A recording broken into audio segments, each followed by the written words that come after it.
40 ఏళ్లకు పైగా 3 రాష్ట్రాలను గడగడలాడించిన వీరప్పన్ ఏనుగు దంతాలు గంధపు చెక్కలు స్మగ్లింగ్ చేసేవారు. అయితే ఎంతో మందిని కిరాతకంగా చంపడం వీరప్పన్ స్టైల్. ఇది అందరికీ తెలిసిందే. 2004 అక్టోబర్ 18న వీరప్పన్ ఎన్కౌంటర్కి గురయ్యారు. ఆపరేషన్ కకూన్ కు 21 ఏళ్ల చరిత్ర ఏర్పడింది. ఒక్కసారి దీని గురించి మాట్లాడుకుందాం. అతడు ఒక స్మగ్లర్. దాదాపు 4 దశాబ్దాల పాటు 3 రాష్ట్రాల ప్రభుత్వాలను గడగడ వణికించిన పేరతంది. ఏనుగు దంతాలు గంధపు చెక్కల స్మగ్లింగ్, ఎంతో మందిని కిరాతకంగా చంపడం వీరప్పన్ స్టైల్. ఎన్నోసార్లు పోలీసుల చేతికి చిక్కినట్లే చిక్కి తప్పించుకున్న అతన్ని పట్టుకోవడానికి చేసిన ప్రయత్నాలు అన్నీ ఇన్ని కాదు. 2004 అక్టోబర్ 18న తెరపడింది దీనికి.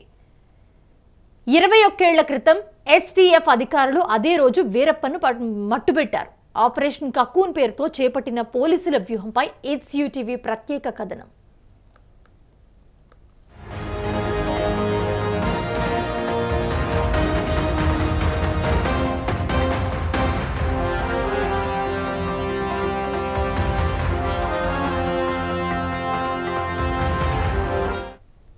ఆపరేషన్ కకూన్ వీరప్పన్ను పట్టుకునేందుకు 3 రాష్ట్రాల పోలీసులు చేపట్టిన పక్కా ఆపరేషన్. సత్యమంగళం అడవుల్లో రక్తపు టేరులు పారించిన బందిపోటుగా గుర్తింపు పొందిన వీరప్పన్ని పట్టుకోవడానికి ప్రభుత్వాలు చేయని ప్రయత్నం అంటూ లేదు. దంతాల కోసం వందలాది ఏనుగులను చంపిన వీరప్పన్ కోట్లాది రూపాయల గంధపు చెక్కలను అడవుల నుండి కొల్లగొట్టి స్మగ్లింగ్ చేశాడు. ఈ క్రమంలో 184 మంది పోలీసులు, అటవీ అధికారులు, సామాన్య పౌరులను వీరప్పన్ హత్య చేశాడు.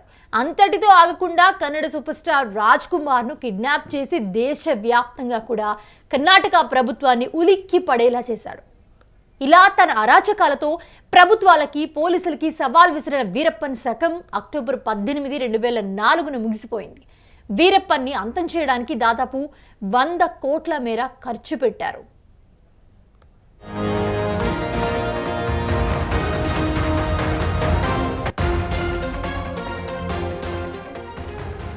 వీరప్పన్ అరాచకాలు పెరిగిపోవడంతో అతన్ని పట్టుకోవడానికి 1991లో తమిళనాడు, కర్ణాటక ప్రభుత్వాలు కలిసి స్పెషల్ టాస్క్ ఫోర్స్ ఏర్పాటు చేశాయి. స్పెషల్ టాస్క్ ఫోర్స్ అధికారులు వీరప్పన్ని కదలికలపై దశాబ్ద కాలం పైనే నిఘా పెట్టారు. అయితే ఈ క్రమంలో వీరప్పన్ అడవుల్లో ఉన్నప్పుడు అతన్ని పట్టుకోవడం దాదాపు అసాధ్యమనే విషయం వారికి అర్థమైంది. అందుకే వీరప్పన్ని అడవి నుండి బయటకు రప్పించేందుకు అత్యంత రహస్యమైన ఆపరేషన్ చేపట్టారు. ఈ ఆపరేషన్ పేరే ఆపరేషన్ కకూన్.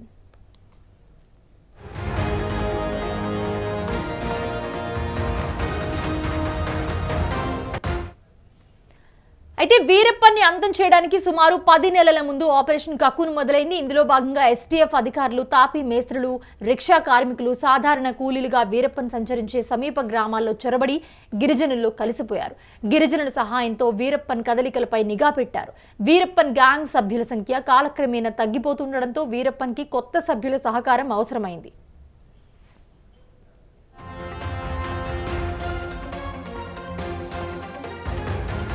ఈ అవకాశాన్ని అందిపుచ్చుకున్న మిస్టర్ ఎక్స్ అనే అండర్ కవర్ ఏజెంట్ మధ్యవర్తుల సహకారంతో వీరప్పన్ గ్యాంగ్లోకి చేరాడు. వీరప్పన్ విశ్వాసం సంపాదించిన తర్వాత ఎప్పటికప్పుడు వీరప్పన్ కదలికలు, ప్రణాళికల గురించి STF అధికారులకు సమాచారం అందించాడు. వీరప్పన్ తీవ్రమైన కంటి సమస్యతో బాధపడుతున్నాడని గుర్తించిన ఏజెంట్ ఈ విషయాన్ని అధికారులకు తెలియజేశాడు. దీంతో అతన్ని అడవి బయటకు రప్పించేందుకు ప్రణాళికలు సిద్ధం చేశారు. వీరప్పన్ కంటికి చికిత్స అత్యవసరమని, అతన్ని అత్యుత్తమ వైద్యం ధర్మపురిలో ఒక ప్రైవేట్ క్లినిక్లో ఏర్పాటు చేస్తానని చెప్పి అండర్ కవర్ ఏజెంట్ నమ్మబలికాడు. అతనిపై నమ్మకం ఏర్పడడంతో వీరప్పన్ అడవి నుండి బయటకు రావడానికి ఒప్పుకున్నాడు. వీరప్పన్ అడవిని దాటి సురక్షితంగా బయటకు వెళ్లడానికి వీలుగా STF ఒక నకిలీ అంబులెన్స్ ను ఏర్పాటు చేసింది. అంబులెన్స్ డ్రైవర్ గా పోలీస్ అధికారిని STF పంపింది. అక్టోబర్ 18, 2004 వీరప్పన్తో పాటు అతని 3 సహచరులు సుమారు రాత్రి 10 గంటల సమయానికి అంబులెన్స్ లో ప్రయాణం ప్రారంభించారు. అప్పటికే ధర్మపురి జిల్లాలోని పాపరపట్టి గ్రామ సమీపంలో నిర్మానుష ప్రాంతంలో 35 మంది STF అధికారులు రోడ్డుకు 2 వైపులా కూడా మాటు వేశారు. రాత్రి 10:50 అంబులెన్స్ సమీపించగానే వాహనాన్ని ఆపివేయాలని, లొంగిపోవాలని ఆదేశించారు. బందీలుగా చిక్కామని గ్రహించిన వీరప్పన్ బృందం ఎదురు కాల్పులు జరపడానికి ప్రయత్నించారు. దాంతో STF దళాలు వెంటనే అంబులెన్స్ పైకి కాల్పులు జరిపాయి. రాత్రి 11 గంటలకు కాల్పులు ముగించారు. ఈ ఎన్కౌంటర్లో వీరప్పన్తో పాటు అతని అనుచరులు సేతుకులి గోవిందన్, చంద్రయ్య గౌడ, సేతుమణి అక్కడికక్కడే మరణించారు.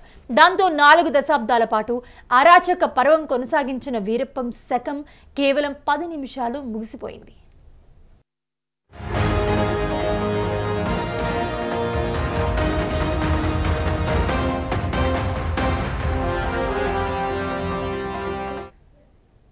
ఎన్కౌంటర్ అనంతరం మీసాలు తగ్గించిన వీరప్పన్ని చూసి ఎస్టీఎఫ్ అధికారులు ఆశ్చర్యపోయారు. గుబురు మీసాలు లేకపోవడంతో చనిపోయింది వీరప్పన్ కాదనే ప్రచారం కూడా జరిగింది అప్పట్లో. కానీ పోలీసులు అతని వేలు ముద్రలు DNA ద్వారా చనిపోయింది వీరప్పన్ అని నిర్ధారించారు.